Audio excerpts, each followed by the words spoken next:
Hi everybody and welcome back. This week I've got another healthy recipe baking video. It's actually a recipe from my blog, nixnutrition.com, which has been super popular. I'm going to change a few of the ingredients today and I'm going to talk you through exactly how to do it. So I'm going to talk you through all of the ingredients as we go along, but you want to start by adding a sugar alternative with some oil and apple puree. I use apple puree to replace some of the oil in my recipes simply to reduce the calorie content. So ordinarily you could use 125 ml of oil, but today I'm going to use 100 grams of apple puree, and if you know by now I get mine from the baby aisle, and just a tablespoon, so 15 ml of oil.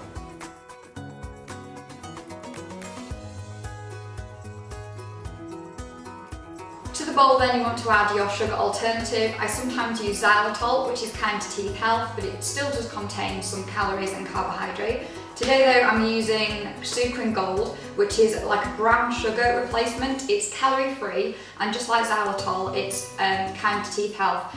The sweetener that it's made from is called erythritol, and it's also got stevia in there as well. So I'm going to add 125 grams of this to the bowl.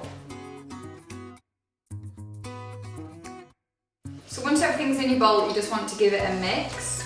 And then to this lovely mixture, I'm going to add 2 eggs, which have just been at room temperature.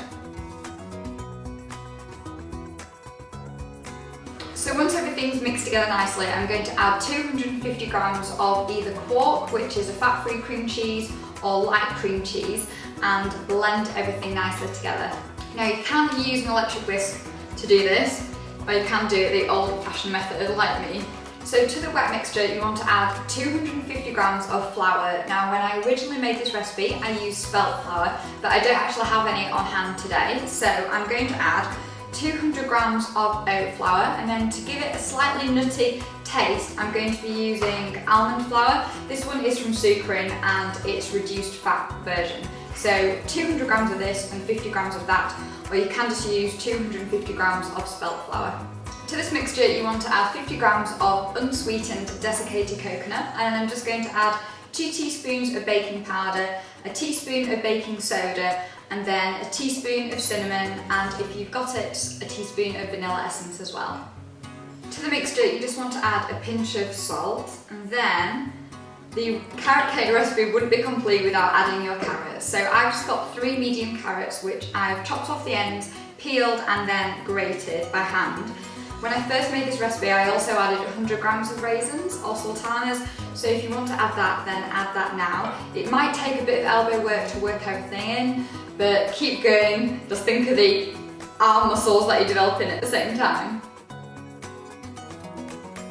So once everything is mixed, all I'm going to do is pour it into a baking pan, and today I'm using a silicone tray. This is great because it means that if you're baking with oats, which have a tendency to stick, it won't. If you haven't got a silicone version, just get a normal cake tray and line it with some baking paper.